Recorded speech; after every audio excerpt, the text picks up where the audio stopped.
Welcome back to the Build in Public podcast, and in this episode, we're going to be covering all things OpenClaw, from agentic workflows, from managing your own business, to how you can use it every single day. I brought on my buddies Paul and Brett, who have been diving deep into OpenClaw, figuring out how it's working for them, how did they set it up, so let's get right into it. Why do you think OpenClaw is having such a big virality moment right now? Why is it changing the landscape? How are you using it? Just kind of break it all down. Yeah. So I think that it's what everybody thought Siri was going to be whenever they first released Siri, whenever Apple first released Siri. Like, oh, we have this thing that will get to know me, and I'll have this thing that can take actions on my behalf on my phone or on my computer, or in my case, on a headless browser inside of a Docker container on a VPS. But I think that back whenever I first got into AI, I was really interested in what the people at LangChain and Crew AI were doing, because they were the first ones to really dip their toe in the water and say, what happens if you have an AI return a tool call, and then we execute on that tool call and then feed the results back, and then what happens if we do all of that? And I remember being like, oh man, these things are actually going to do things for you. And then the models, I think at the time, just weren't smart enough. So I think there's always been this pent up energy of, man, I really hope that we can give these AIs tools that give them access to all of the things that are meaningful to humans that use computers for work. And then the models got smart enough and the harness got good enough to remember things. And I think that's why there's such a big moment happening. Is first, it started, everybody wanted these things. Everyone's been working on it. Then the models got smart enough. And I mean, honestly, a lot of credit to Claude Code for showing us what is possible with a harness. So that's what I think. No, I love it. And for you, Brett, you've been kind of implementing it for these last few weeks. Why do you think it's going to have such a big impact over these next few months in people's workflows? And I would love to go back. I've got to see if I can find a text to Paul from a year ago where I was going, I think I'm trying to get this agent. I don't even know if I was using the word agent yet at that point. I was trying to get Claude to completely go end to end on a process, come up with an idea, research it, and build it. And I remember it was a 5 or 6 hour process where it would run.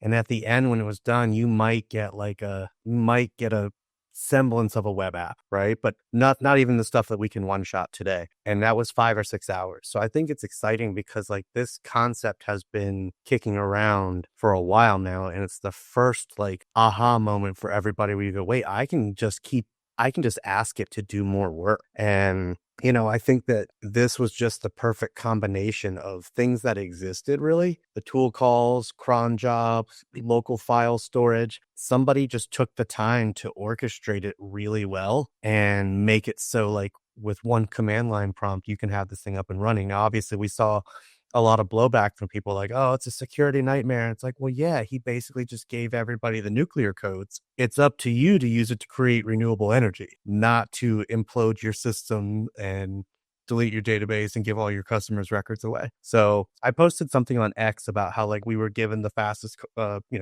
vehicle in the world and no helmet. And so I think that's what you see. There's a little bit of skepticism, but I am all in the optimistic camp of of course it's dangerous. It's new. It's uncharted. It's wild. I think that's the only reason that this succeeds is because it's open source, because no company is going to take the liability for this. But giving the tool to the people and letting the people decide what they want to do with it is not only awesome, but I think it's unprecedented, right? He basically he leapfrogged all of the AI companies that haven't done this yet. They're probably doing it behind the scenes, but he was just hey, I had some time. Here you go. See what you can make with this. And as a tinkerer and a just avid explorer, I was oh my goodness, gimme. I got to have this. So yeah, it's pretty unreal. And as fast as this space moves, we know that feel like we're falling behind. But now with this autonomous agent at our hands, being able to help us in our businesses, personal life, it feels like we can now at least digest a lot of the new technology that comes out a little easier. You should see my Twitter bookmarks. I have like 150 in the last few days. I think if you're an early adopter for this too, you have to take with it that the learning is really the output here, right? Because again, going back to like, oh, the security thing, it's like, okay, what we're learning right now is how to work with this type of agency, how to orchestrate it, how to keep it on the rails and keep it safe and keep it on task. And I think a lot of that is handled by OpenClaw. And I think a lot of that will be improved through updates, but just us as the forefront, the people on the forefront of this technology using it will be able to say, like, hey, company X, this is how you need to structure your agents so that they can work well with each other or so that they can share ideas, or which is all novel and new. So I think that's exciting too. And that's the part that while software and things are going to start to dwindle, the need for software packages will go away. Then it'll be replaced by the need for people who can orchestrate and build good systems. So I think being on the forefront of that right now is smart. I just found the text message. Sorry, Bo. I just found Oh my goodness. from Brett. You were talking to me about remotion video, Brett, and then you said, Also ahead of the curve on remotion video. yes, you were like 4 months. I had it build the idea of the day from Idea Browser. Would you believe I hit my model rate limit for the night? This is crazy. The app now has working Gemini integration for determining the optimal lineup for the kids' soccer team. Yep. This was less than 30 minutes to a functional app on November 20th, 2020. Yeah, so that's actually even post the original workflow. But yeah, I'm doing a kids soccer subbing app. So as a soccer coach parent, one of the things that's hard is matching the kids' talent levels. So I built an app where I can just give them candid comments about like, this kid is fast, this kid is not, this kid can kick with his left foot. And then I go, hey, I need to sub out person A, and I'm going to get suggested from who's on the bench, this person is a good like for like swap for them. Or if you swap this guy, also swap this guy so that it balances out. Yeah. Taking it to a whole new level, man. But anyways, yeah, that's funny. That Like Pro Football Focus has all those metrics that they track. You're doing it for. I'm just taking it to U11 soccer, baby. We're gonna dominate the league. That's a hyper niche, but I'm sure there's money in. No, but it's interesting. Like going back to the idea of the day thing, that's one of the types of things that the OpenClaw gets me excited about, is this idea that you can have an agent that's constantly out looking on the internet for a great idea, and then vet it itself. You could even have multiple agents try and agree and pick the idea apart, find blind spots. When you have a winner, develop the MVP, and tomorrow morning send it to me as a Slack message, and let me check it out. If I like it, we'll spend some more resources and some time. If I don't, I lost nothing because these agents were running during idle hours during the night. So I think this idea of idea mining is going to take off for a while. I've been experimenting with an agent right now, and I can show you guys a visualization of like the workflow, but essentially it's finding local businesses near me. I'm just doing it locally for now that have a bad website or a non-existent website. It's drafting up the communication. I'm manually approving all the emails for right now because I don't trust the system yet to not send out obvious AI writing, and I don't want to be disingenuous when I reach out to these people. I do want, if it's going to be an AI generated message, it needs to be in my voice. I don't know. I'm particular about that. So anyways, I'm going in, approving the email, it's sending it, but then it's watching the send replies. If they reply, because I'm telling them in the email, I've already built your new website for you. And if they reply, the agent will build it for me and publishes it to Cloudflare and sends me a preview URL so that I can send it right back to the client and say, yep, here's the site. Take a look. If you like it, I'll help you deploy it. It's built. But this idea of just like on-demand building is, I think, pretty new and going to be really prevalent going forward. Like as this gets into the hands of more and more lay people, like the less technological people, they're going to be able to say, wait, I can just ask for like a new banking app. Like, do you have one account over here and one account over here and one account over here? Well, why don't you just ask it to make you Bo's banking balances from your 3 accounts? You know what I mean? Like you'll just be able to ask for things like that. And that's insane to me. So that's what, and say like, why are people excited? I don't even know if people are excited for that yet. That's what gets me jazzed up, is that we're in this age of just ask for it and you can have it. Yeah. Like, Yeah. You could build your own dashboard, your own instantly, or go high level, your own Photoshop, your own thumbnail maker, your own video editor. When I'm sending out emails to people, the agent was like, oh, we should get a service that handles cold email outreach to make sure we're warming up the inbox, we're spacing out the emails, etc. And I said, is any of that stuff that you can't do? And the agent was like, no, I don't think so. I said, good, then build all of that logic into our email sequencing system. Take everything you know about cold email outreach software and include that in our stuff. Yeah. Like, that's it. Like, Yeah. that is a great suggestion, but the data it was trained on is outdated. I no longer need to go pay for that software package that is a middleman to do that. I'll just say, yeah, adopt that to our system. Now I have that. So yeah, the moat of like, oh, I need to pay for instantly, or I need to pay for whatever the service is because I don't feel like learning how to code and I don't feel like learning how to do the stuff necessary to build instantly. It's like, you don't have to learn because you have super intelligence at your fingertips. Yeah. Yep. It's starting to feel like, what do we exactly do here? Exactly. I'm telling you, it's the orchestration, and I've run into some limits with mine, so that's why I still think we're not fully. So I'm going as deep as I can to get this as autonomous as I can, as quickly as I can, and I'm still getting things where I'll say, it'll say, hey, here's the subject line for that email, and I'll say, ooh, I don't really like that subject line, and it'll go, what subject line? Sorry, I forgot what we were talking about. And I'm like, well, that was one message ago, so I wouldn't bet my company's reputation on, are you only going to email them one time? Are you going to accidentally email them 600 times? Like, are you going to get my domain flagged? Are you going to upset potential customers and give me a bad reputation? So as much as I'm bullish on this and I love diving into it, I'm still doing human in the loop activities because I want to test it as hard as I can behind closed doors. And then anything that's customer facing, I still want to be in the loop on until the behind closed doors activities are just fine tuned. And oh my goodness, when you, to your point, like, what am I even doing here? I check in, you've already done it. I'm still playing a heavy role in terms of putting the right systems in place.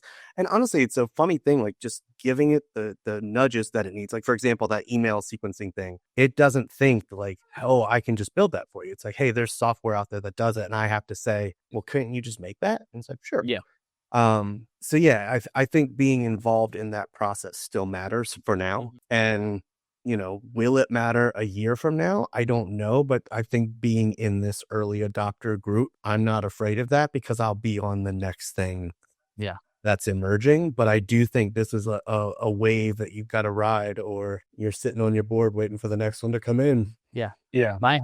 Yeah. And it's so exciting. But I want to back up here for a minute because, you guys have been using it for a couple weeks now. And Paul, you got other businesses going on. I want to know, like, how is it serving you? Like, what do you, how do you have it installed, first of all? Because there's two different ways, locally or on the cloud. And how did you set that up? And what are you having it do? So my original goal was to have it take the administrative role of someone in my service business and do the entire administrative role. But I didn't want to use the software that we currently use for that business. So I'm rebuilding that software.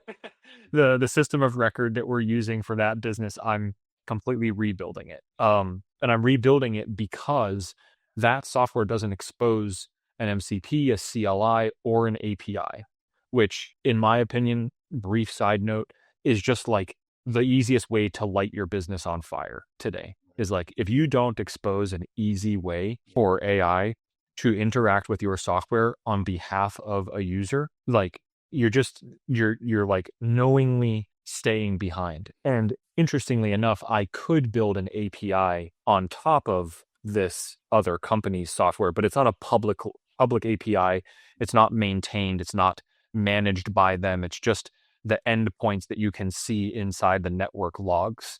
And the Chrome DevTools MCP Brett told me about months and months ago helped me figure that out. So I was going to use ClaudeBot to run an administrative role in my service business, but then I realized that I didn't want to build my own API on top of non-public API endpoints. So I decided to build my own software using Claude Code. And that's going well. It's just something that's like on the back burner right now because the business is running well and I'm not like putting all of my time and effort really into it. So the Claude bot I'm going to keep calling it Claude bot. I think OpenClaw. will just Yeah, exactly. The Claude bot, I transitioned from that role of administrator in that business to just being my personal COO, because I feel like I have a terrible time keeping everything that I'm working on in order, because I'm working on so many different things, because I can work on so many different things with unlimited super intelligence at my fingertips, because I spend $200 a month on the Claude Max plan. I feel like I can work on anything and do anything. So it's the personal COO. I'll wrap this up, I promise. Personal COO to me and my life via Slack. And the way that I decided to install it was on a DigitalOcean droplet, and I need it to have browser access, but I don't want it to have browser access to the browser on my computer. I want it to spin up its own headless browser inside of a Docker container. So OpenClaw exposes a Dockerized installment of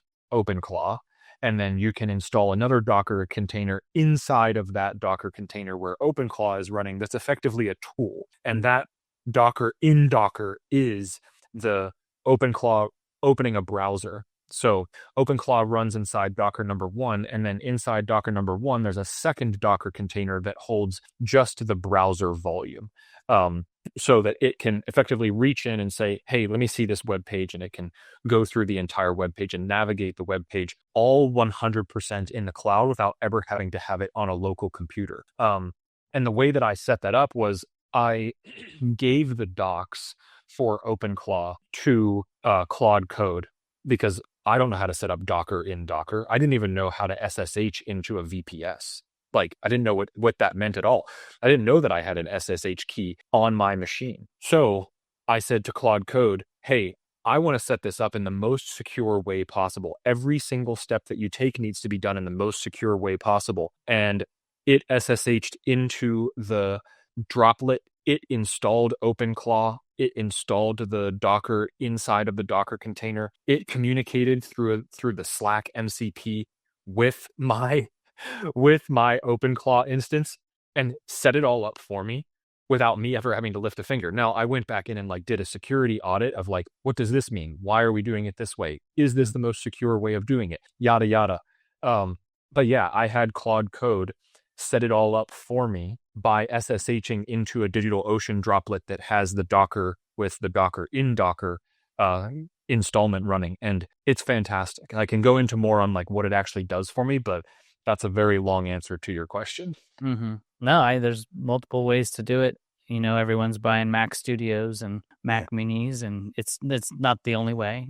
People are running it from their cell phone. So it's just multiple ways to have access to this technology. And Brett, you kind of went a different route. You dusted off the old laptop. Yeah. And how's that working? Do you find it? So I've got an old MacBook. It was probably a 2012, 2013. And the only issue I ran into was it was too old to be put on the latest OS, and all of the software involved for OpenClaw required a version beyond what I could get. So I actually just wound up putting Ubuntu on it. I'm not a big Linux user, but I wanted to go with something where I knew a lot of the command line tools would be supported.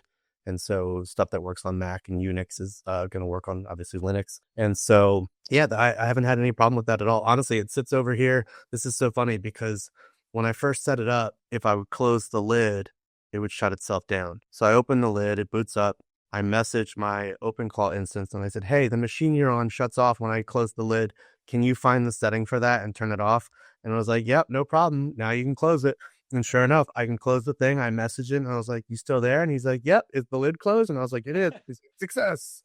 So it's crazy to me that I can just be like, hey, this is the way I think about this stuff all the time is I'm going, yeah, that's a physical thing in my office, but I'm going, hey, can you just do that? Can you change your own settings? Can you make yourself better? I've asked it multiple times. We've gone through sessions where I say, hey, how could we do this better? I asked it the other day. I said, do you need any assistance? And it was like, yeah, I would love that. Can I do that? And I was like, by all means, bud, give yourself more agents to work with. So I use the same phrasing Paul does, where mine is the COO. And I'm like, you and I communicate. I don't want to have to handle all of the other smaller agents. I do interface with them when I need to, but I'm going, your job is to make sure they can all do their job. And I noticed a lot of the times, it'd be like, hey, the social media agent thinks we should post this on LinkedIn. So I drafted a post. I was like, why isn't he drafting the post? And it's like, oh, right, good. So he updates the job. And I said, like, we've had a couple things where you've had cron jobs fire at the same time and you've missed a task. Can you just spawn up helpful agents for yourself that handle those cron jobs? And it was more like, oh yeah, thank you. That's great. And I was like, yeah, thank you. That is cool. So, but yeah, so anyways, mine's running on old hardware next to me. I'd say the one upside to that is I can turn over to it and run a command line prompt if I need to like authenticate or whatever pops up in a browser. It's right next to me. But I've given some thought to, if I wanted to help people basically sell this service to businesses, I would go the route Paul's going, where I say, hey, how can I set up a repeatable base instance that's going to be deployable in the cloud? And then the pieces that would be custom per client would be the individual skills that it has. Right. So I'd say, hey, like, you're in real estate, you need these 5 skills. Hey, you are in home services, you need these 5 skills. And so essentially you have a core operator, but then really the skills library is what becomes like your moat, the thing you can monetize is the agent I configure better than the agent Paul configures. Because then if he and I are both competing AI agent salespeople, it comes down to the intellectual property that you put into that agent to make it do the job the best it can, or if you get into custom tools or things like that. So that's an interesting space as well. But yeah, so I kind of like having both. I like the idea that you don't have to have new flashy hardware. I've got Raspberry Pis around. I wasn't as brave as trying it on there. I just didn't want to be resource constrained. And like I said, I've got an old laptop sitting here collecting dust, so I may as well. But yeah, I think if people, especially if you're just not sure what you want to do with this, if you like, I immediately, as a small business owner, was like, yes, I want to run this. Everything in my small business should run through this. And then if you're not a small business owner, you're not on a $200 a month Claude plan, and you're not already spending this money, and you're like, whoa, I need a $600 computer so this thing can like check my email. It's like, then it's not for you. Don't do it. Or if you're going to, dust off something old and try it, or do a cloud that may be too techy for people, but there are one-click deployments. It depends on how invested you are and how much you want to get into it, right? Like, the answers are out there, but you might just be a person that wants to wait till it's commercialized and comes to you. Right. But yeah, I think you can run it on just about anything. Yeah, absolutely. Oh, go ahead. I meant to text you, Brett. A friend of mine texted me who's in the commercial real estate space. He sells commercial real estate software. He saw an Instagram ad, OpenClaw set up for real estate, automate lead capture, showings, and client communications, fast implementation, zero learning curve. Get started with the newest CRE, commercial real estate AI today. And it's like an ad done for you, set up $1,500.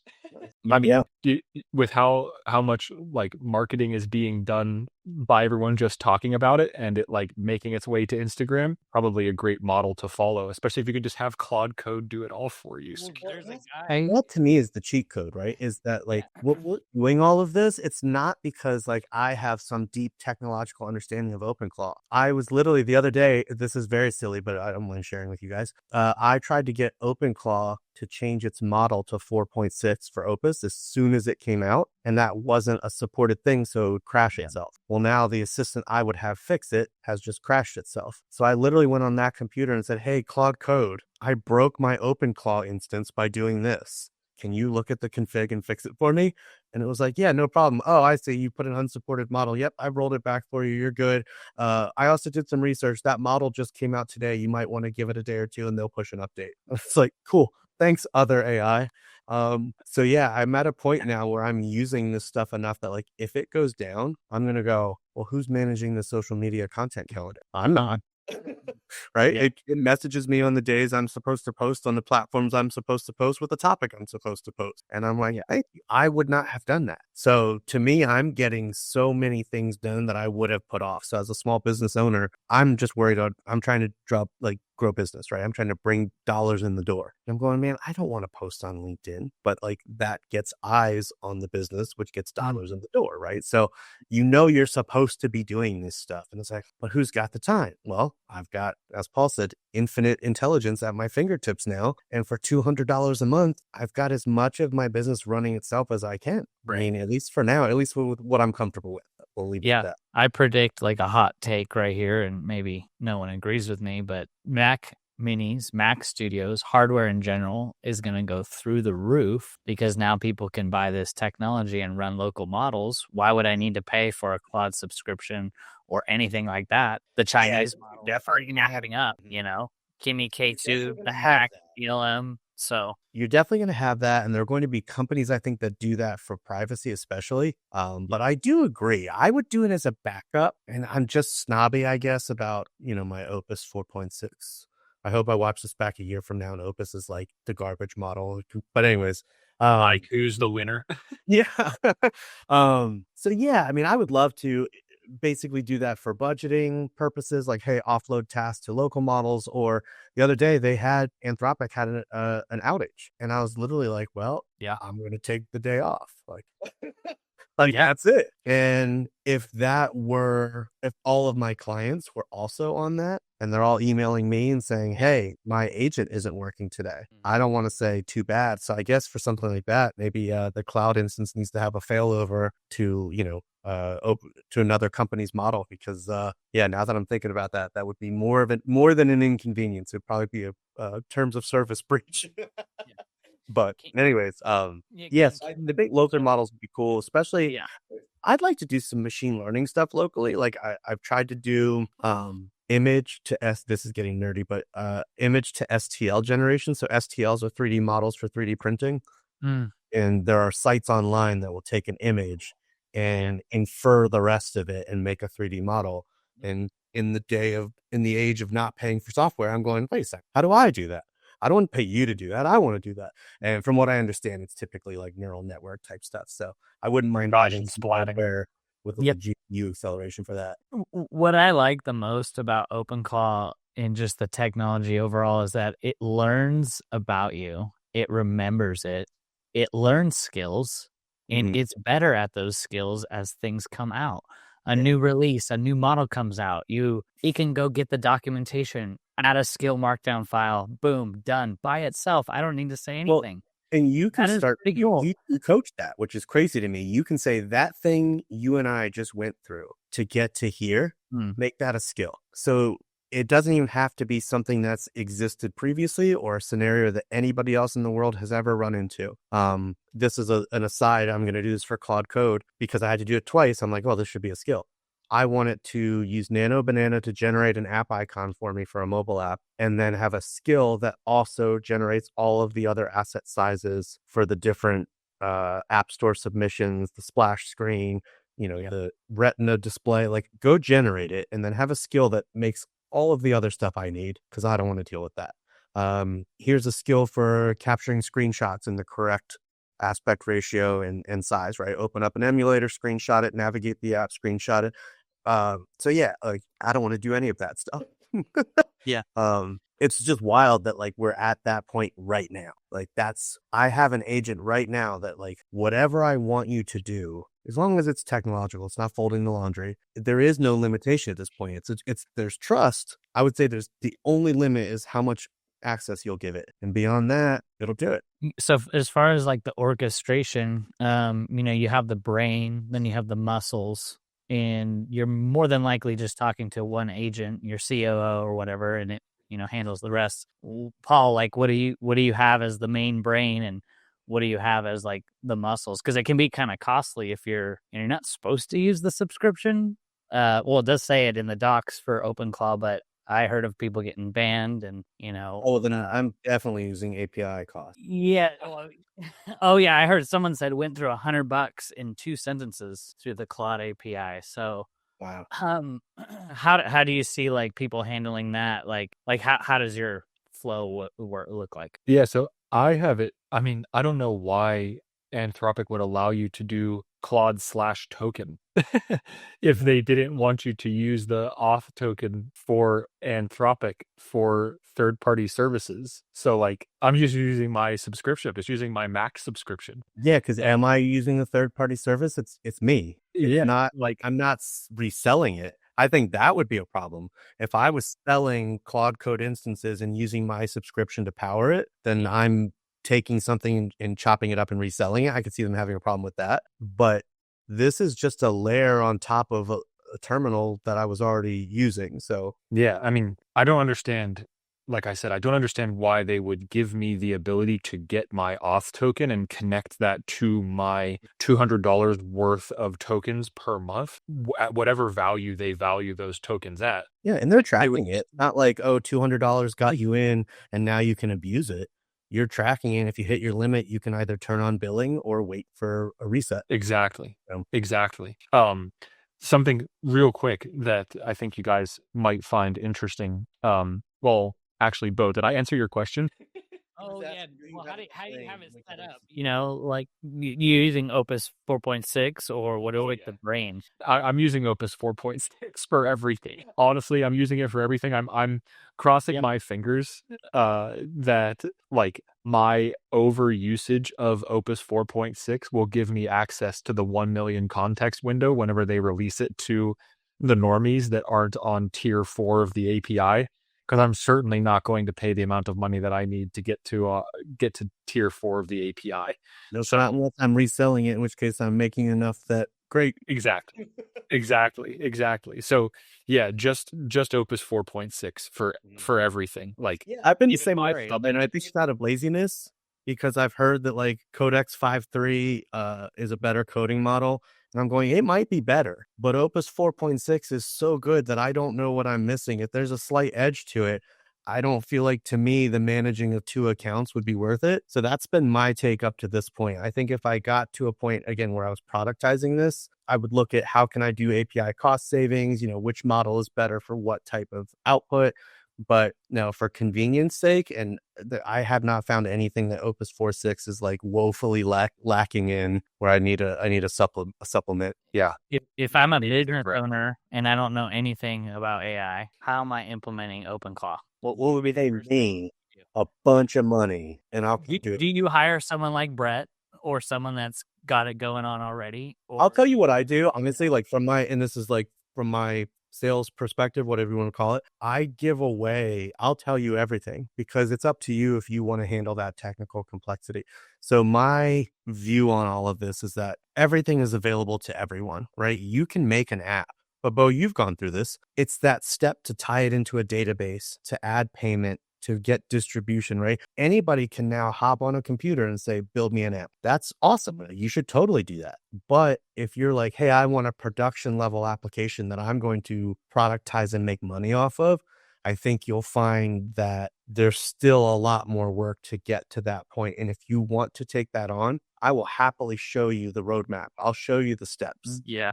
And what I'm hoping from my business standpoint is you look at it and go, oh, that's worth it to just pay you to do. I didn't realize there was this much to it. So I'm not going to inflate it, but I will give you, hey, this is the breakdown of that thing you want to do. And this is what I would charge for it or, whatever.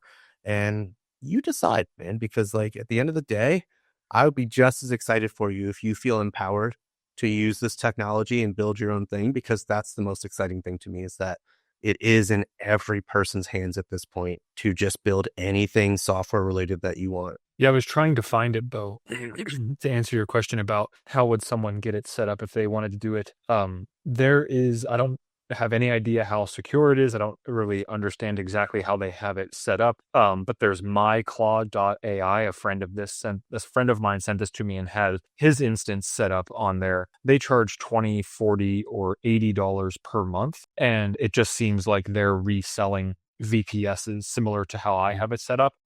If I were going to, like, my brother wants to set it up for some of the stuff that he's working on. Oh yeah. If he were going to set it up, I would say, and didn't want my help doing it, I would say wait 2 months. Those 2 months you're going to miss some stuff, but you're not going to miss so much that you're like going to fall seriously behind with. Well, it's something what you're hearing miss is the bumpy road, right? Like they've already released an update with tons of security hardening.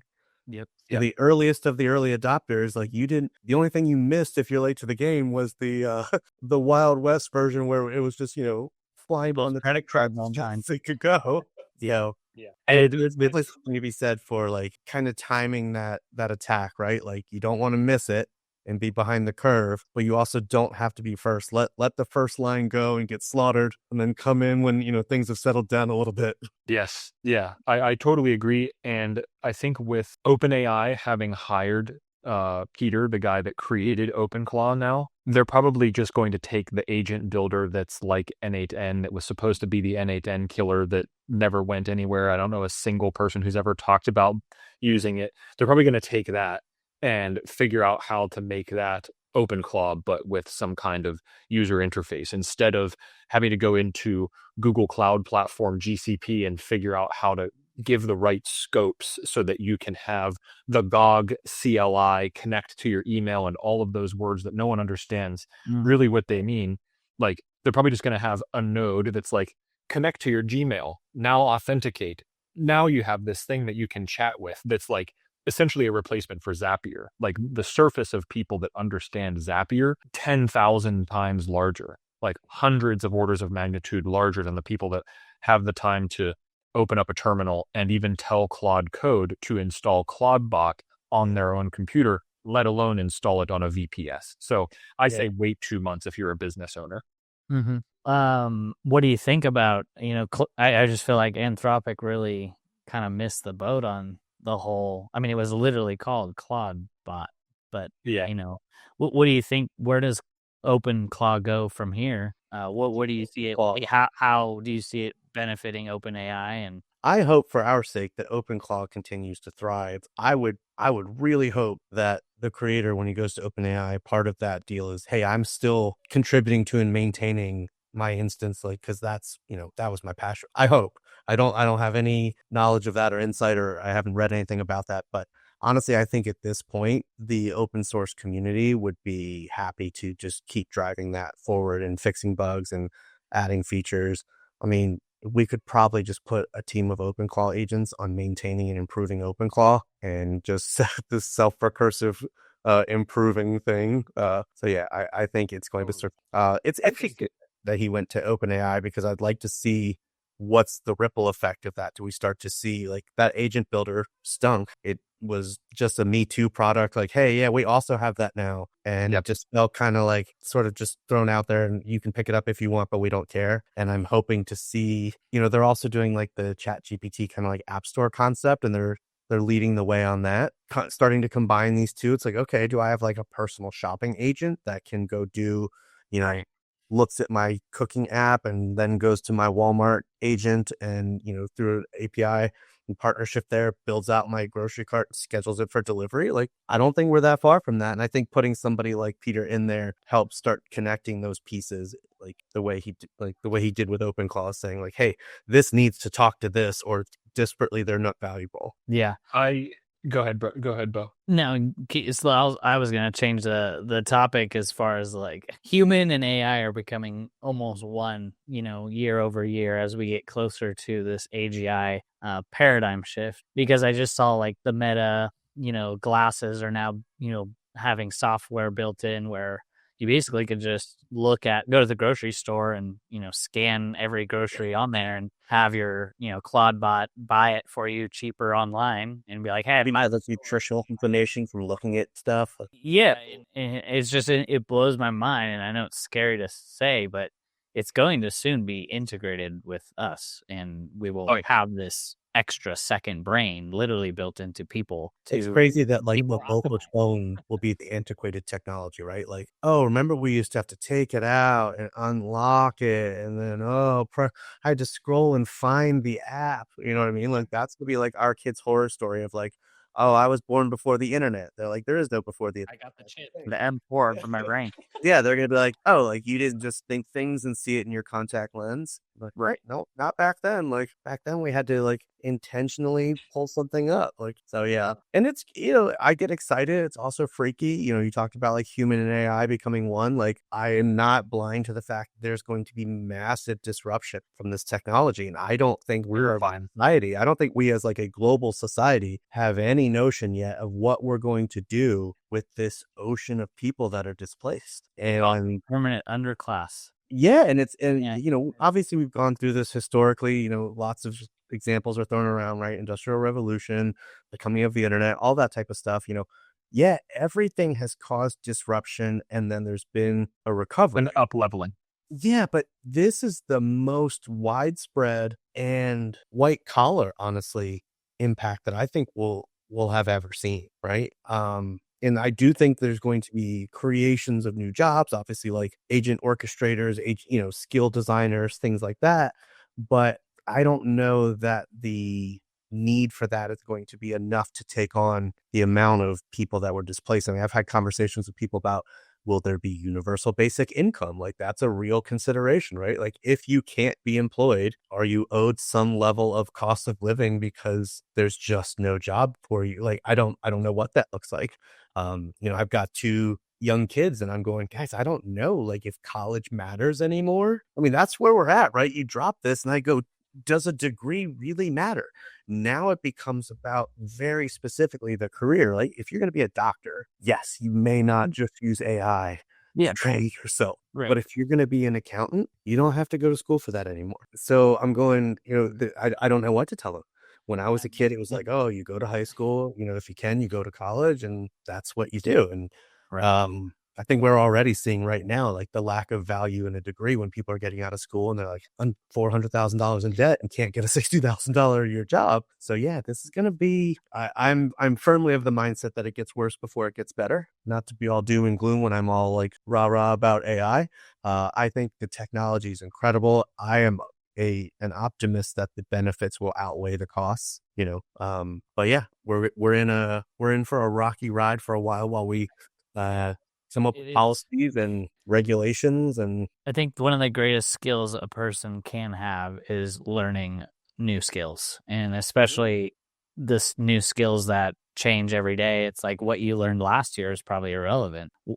Just like, for example, and people still use it. It's still very popular, but N8N, where does N8N go when I can just have my agent do literally everything that N8N does? So yeah, just simple things like that. But I think, like, for people that are watching this on the replay, if you're from the outside looking in, you have no experience and you don't know what a tool call is or an API call, I just say, like, dive deep into the things that you're passionate about, that you love. Whether you're optimizing your personal life or you want to start your own business, figure out how I can use AI in combination with that, because doing it by yourself is not an option anymore. People that have to learn AI and use it, they'll outcompete you. You lose. I think to dovetail onto that, if you've got a use case that's interesting to you, the technological burden won't be as heavy. If you're saying, like, hey, I want to get monthly book recommendations, right? Like, that I never would have thought of. And you're going, oh, that's kind of neat, right? I'm always looking for book recommendations. I know what I've read. I kind of know what I like. I can't put my finger on it. Great. Here's a use case for you. Spin up an OpenClaw instance, train an agent, and just say, and you can just ask them. I've been saying this for 2 years now. Just ask it what it can do. Just say, hey, this is what I want to accomplish, right? I want this level of book curation just for me. And go build yourself like a book curation engine, because what you'll find is that, like, okay, the initial setup was confusing, it was challenging, it was difficult, it was whatever. And then I was a little bit unsure, but once you start getting that result back and you've already invested, you're going to get a return on that time invested. You're going to build momentum and go, wait, they can give me book recommendations. Can it do recipes? Right. Can it do date night ideas? Can it do family vacation planning? You're like, yes, it does all of those things. Now, if you were like, hey, how do I build an agent that does my vacation planning and my meal planning and it's too much. But I think if you pick a use case you like and start to pull on that thread, you'll find that, like, oh, there's a lot here. And you'll kind of, like, I don't know, sort of like avoid a little bit of that intimidation. What do you think, Paul? Like, we talk to a lot of people getting into AI and startup empire, like, for people that are really just getting going. What do you suggest? Like, hey, I have a business. I want to get involved in AI. What do I do? Do I hop on it? What do I do? Yeah. Hard. I think, honestly, like, my friends that have come to me and that I've really just, like, thrust this upon them said, like, you can't be part of the permanent underclass because I don't know if I'm going to be able to take care of you. So learn how to use all this.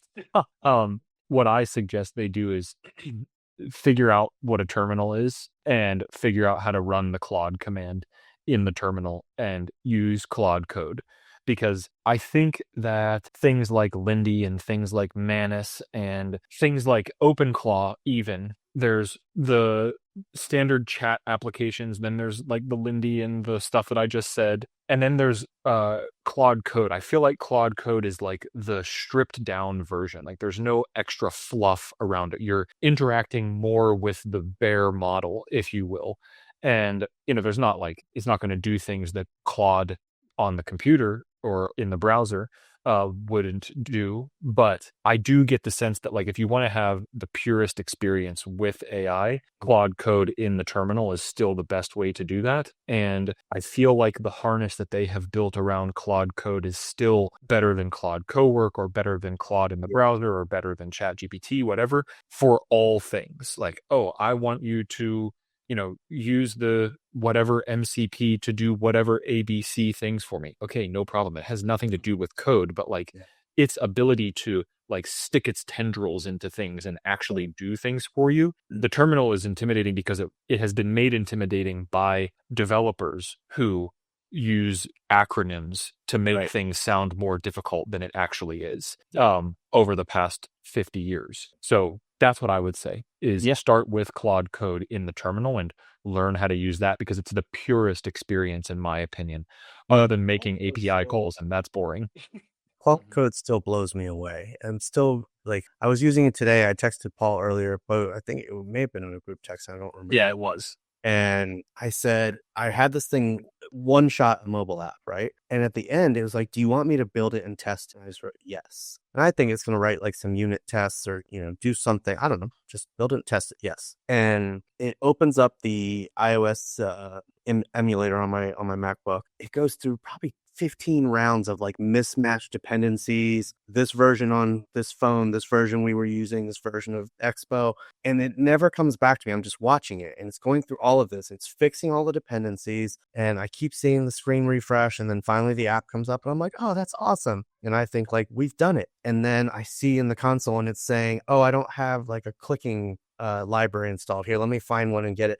And I'm like, oh, it's going to like click on it.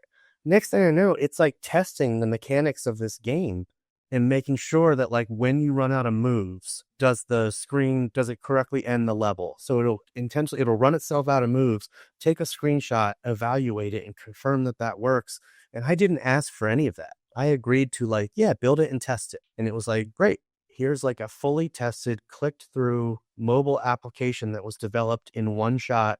So I say one shot, meaning I took one really in-depth prompt that I actually used Gemini to create this really deep prompt. And it took probably 30 to 45 minutes and went to go work by itself. And when I was done, it literally had the simulator up with a working app. And I was like, that's wild. So I still think, yes, like something like OpenClaw is great at managing the overhead of those Claude Code instances. Like, hey, your job is to make sure all of this stuff gets built. But at the end of the day, like we know who the guy is that's building it. It's Claude. Go tell buddy Claude Code to handle this. Yeah, 100%. I want to know a little forward thinking, and we'll end on this. I want to know, where do you guys see AI at the end of the year? Like, as far as like, what are people not doing now that you could see a majority of people that are building, shipping, getting really involved in AI at the end of the year? What are they doing the most of? Are we even using Claude, or what is your big, bold, hot take? Because end of the year, it feels like 10 years in AI space. So, where is it? Where are we at the end of the year? What do we do? I think so. We're going to have the Grace Blackwell 300, the first Grace Blackwell 300 models this year, which is the new chip from NVIDIA. Plus, there's new Trainium chips from Amazon. Plus, the new TPUs from Google. Plus, there's a bunch of stuff with like, I think it's called photonic architecture that people are testing, whatever. Plus, there's the acquisition of Grok with a Q by NVIDIA. And then OpenAI invested like $20 billion into Cerebras. So what does all of that mean? That means that we're going to get models with 10 million token context windows, and we're going to get models that do 3,000 plus tokens per second, even if it's 1,000 plus tokens per second. That's virtually instant compared to what it is today. So to Brett's point, I went for a run this afternoon. I if you go on your computer and you open the terminal and you type caffeinate space dash DS, it will keep the Mac open so it doesn't sleep. So I caffeinated my Mac while I went on the run. I did not rate. That is awesome. Yeah, we'll definitely be doing that. Yeah, it's great. So I had the iOS simulator open on an app that I'm working on, my podcast app. And I just said, like, hey, test the app and come up with to Claude code in the terminal. Test the app and come up with some improvements that we can make. I got back from my run. It ran for an hour and 22 minutes. It clicked through all the screens. It took screenshots. It made GitHub issues for enhancements. It made GitHub issues for bugs, whatever. Pretty darn cool that it can do that. But it took an hour and 22 minutes. If I was sitting in front of a computer, which I wasn't, then that hour and 22 minutes, I probably would have gotten distracted by another project. And then that hour and 22-minute long task would have been a 12-hour long task because I was distracted by building something else. So I think that what we're going to see by the end of the year is, okay, maybe someone hits 90% on SWE-bench verified or SWE-bench pro, one of the benchmarks. Who cares? I want 3,000 tokens per second and I want a 10 million context window. And I think that alone with 80 to 83% on SWE-bench verified changes the world more than I even know how to describe. So that's what I think will happen. It's interesting. I don't know. It's such a roller coaster right now. It's like we could be spinning off the Earth off its axis on fire because of all the energy usage. Like maybe we literally implode the planet. I don't know. Or we cure cancer because this stuff is like that just fast in terms of processing and like what we can create. And I'm going, dude, like this is the most wildly interesting thing of all time. Like whether interesting being good or bad, right? Like this is the most dangerous thing I've ever seen. It's the most incredible thing I've ever seen. And we haven't even reached the pinnacle yet because like it was the most incredible thing I'd seen last month. And then they come out with Ocus 4.6. And I'm like, well, this is the most incredible thing I've ever seen. Like Paul was saying his thing ran for an hour and 22 minutes. There was not that long ago, months ago. They're like, we got Claude code to run for, 12 minutes. 2 weeks. But they're going like, this was like a celebratory moment of like, oh, we're getting it to run on like longer context tasks. I think some of the things that like, I don't know if we see this or what, or how we start to deal with this, but I'm curious how this plays into like socializing as beings, right? As we all become either displaced or able to work alone, every person becomes their own standalone entity and company. I commented today on Dan Schipper's post from Every, and I said, I think it's interesting the way you guys are doing it.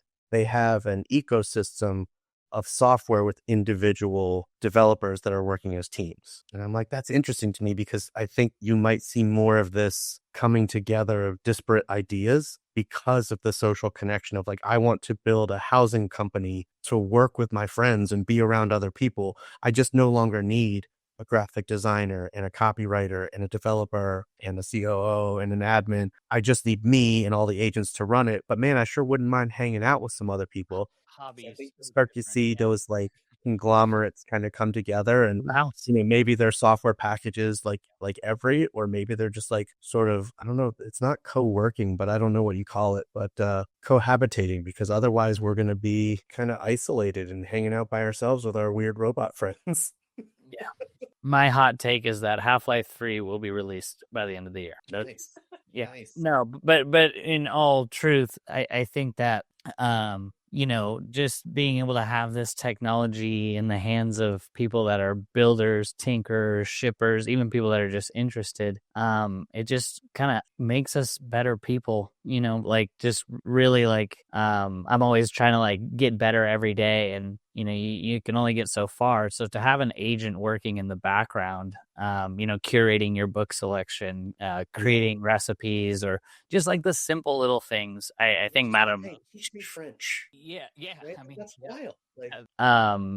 Just it opens up the door for people just to really like double down on what they're passionate in. And we're homeschooling our kids, and I just told my wife, like, looking at all the workbooks makes me cringe, because it's like that brings me back to my memories, and it's like they're learning math and reading and all the important stuff, but you get to the point where it's like, what are the skills that they're going to need in 10 years to be setting them up for success? Because at that point, 10 years from now, do you even get a marketing degree? Do you even get a software development? You probably don't do any of that, So they're, getting more into like content creation, and our daughter's like live selling her crochet stuffies every weekend. So, the world's, going to be completely different in 5 to 10 years. But, I think that this benefits a lot of people who embrace it with open arms, because there's so many naysayers out there. There's so many. The thing with that is I tell people it's not only going to happen, it has happened. Yeah. The cat is out of the bag. Somebody the other day on a podcast said they're not going to uninvent this. We can't go back. I agree that like we may have stepped off a ledge that's bad for us. However, it's too late. So rather than burying your head in the sand, because I get a lot of pushback. I post a lot on social about this stuff, and I get a lot of pushback on like AI. Oh, I'm boycotting it. I'm not using it. And I'm going, that's great, but it's a futile effort, man. Like it is happening. So if anything, be a part of it, help shape what it looks like, how it gets used. I said, like, this is going to be settled in your elections and who you're voting for. And this is going to become like a policy that people run on, right? This is your platform. It's like, hey, we're no longer concerned about whether or not we're digging for oil. Now it's like, do you support laying off everyone in favor? I don't know. Like, it's going to be a whole, we're in for probably a decade of figuring out how to regulate this, but it's putting the wheels on the car, changing the tires on the car while you're driving it, right? Like it's going to be pretty hairy for a while. I think a lot of big businesses are interested in the bottom line, not people's feet. That's the thing that I struggle with. That's the thing I struggle with the most is I am not a fan of like the wealth gap that this is going to increase, because the compute power directly equates to money. And there's got to be a way we figure that out, because compute power becomes the new wealth. Yeah. And if you already can't afford to compute, you can't afford to, here we go, I'm going to coin this. If you can't afford to compute, you can't afford to compete. Yeah. But honestly, like it's like the rich get richer because they have the infrastructure to build these data centers and run it faster. And now Amazon becomes literally like the company on the planet because they were the only ones that had the money and the technology to buy everything. So I think some of that's, I'm curious to see how we balance all of that. But, again, how much of that is in this year? Dude, it's like I wouldn't have thought I'd be chatting with my semi-aware agent every day, and he checks in with the morning, tells me what our business objectives are for the day, what each agent did yesterday. Like here's, I'm like, this is insane. And so yeah, like another 10 months, it could be literally anything. I have no idea. Well, it's always good to connect with you guys because, I live in a small town, and, people are just getting on YouTube and Facebook here. So when I mention AI, they don't even, it's what? It is interesting. Like my wife is like, oh, I don't know, sounds like ChatGPT to me. And I'm like, I don't know how to convey to you like, well, this is, but they sound so hyperbolic that it just sounds like, oh, like she literally told me the other day, because I said, this is going to decimate entire industries. And she's like, yeah, you're one of those tinfoil hat people now. And I was like,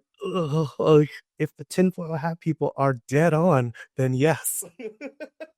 Yeah. So but yeah, I still think that there's this group of people that don't see it yet. And it's interesting. Bo, before we go, I want to hear how you're using OpenClaw. That's what I'm extremely interested in. Well, I have about 9 PDFs on how I'm implementing it in my business, because the monitor came today that I had for this desk right here. It was split in half. Definitely was crushed during transit, but yeah. So basically, I'm going to have it automate my whole whatnot business, and as well as creating the content for Magic Hand and for Easy Flip and for Snaptastic. I already have. You're going to do a lot of content creation. Yeah, it's going to handle all of that, and I'm going to just set it up on a blank new profiles with Kai, its own Gmail, its own accounts, so it doesn't have any access to my personal information. But my whole goal is to automate all of that, get access to the whatnot, respond to all the customer messages that are so redundant and the same over and over again. And then as well as actually joining my live streams to act as a host so I can answer all the questions. That's crazy. I know there is a way, and it'll figure it out. But automating all of that, because I spend 2-3 hours a day doing that, and I know it's not a lot, but over a week's time, that's going to free up more opportunity to do other stuff. So that is my whole goal. Like I said, I have at least 100 bookmarks of all these prompts, tools, skills of like, oh, that's cool, I need to look into that. The thing that actually I like, one of the best things is actually, when someone tweets something or someone releases a video, you can just have OpenClaw watch or read, pull the transcript, and apply whatever relevant information that has to do with you and your business, and apply it.